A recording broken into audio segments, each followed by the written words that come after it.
هو الاهلي صعد نهائي ازاي؟ الاهلي لعب سيراميكا قبل نهائي وكسب بفضيحه تحكيميه قدام عينين البنا. وصلنا النهائي. لعب الزمالك في نهايه الشوط الاول، اشرف بن شرقي بيسجل الهدف الاول للاهلي من لمسه يد واضحه، لا الحكم شافها ولا الفار شافها. وما تلومش على الفار لانه في الاخر بني ادم، والبني ادم سهل ان انت تشتريه. خلص الشوط الاول على كده وقلنا نزل الزمالك ضغط الشوط الثاني. ضربتين جزاء لشيكوبانزا على محمد هاني، واحده على كوكا، لا الحكم شايفهم ولا الفار شايفهم.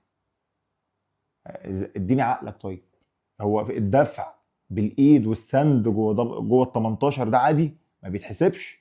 اللي ما شافش بتاع بن شرقي ما شاف بتاع الجزيري ازاي؟ طيب ما هما الاثنين نفس الجون ونفس اللعبه، بس دي عشان للزمالك بتتشاف ودي عشان للاهلي ما بتتشافش. هتقول لي اه لمسه يد، بس لمسه يد الكره جايه من دماغي لايدي، الجون فاضي اصلا، فاكيد مفيش تعمد ان انا احط الكره في ايدي يعني عشان ادخلها بايدي. انا مش حاططها كده مثلا، لا انا بلعب الكره بايدي بدماغي، خبطت في ايدي ودخل. لا تعالى تعالى تعالى، الزمالك عليه لمسه يد ازاي؟ الغي الجون. خلاص اتعودنا. الاهلي بيشتري كل حاجه بينفع تشتري، بيشتري لعيبه، بيشتري حكام، بيشتري مسابقات. فما تجيش تكلمني بقى في منافسه وكوره. الموضوع والله ما منافسه وكوره، الموضوع مش منافسه. حتى وانا ضعيف بتكسبني بالتحكيم. المباراه بتاع الدوري اللي فاتت لما كسبتني طلعت قلت لك الاهلي يستاهل يكسب، وما كلمتكش في تحكيم. بس النهارده طبعا الاهلاوي اول ما هتجيب له سيره الاهلي هيقلب ضلالي، لا هيعرف حق ولا هيعرف بيشوف.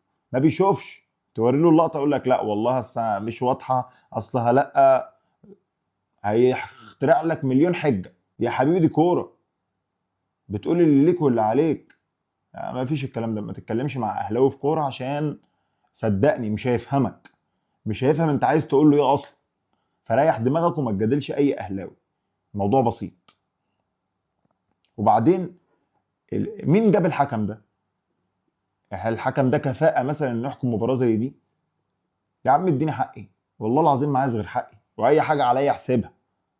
بس برضو اللي جاب حكم زي ده هو اللي غير اللائحة اللي ادت الاهلي بطولة الدوري اللي فات.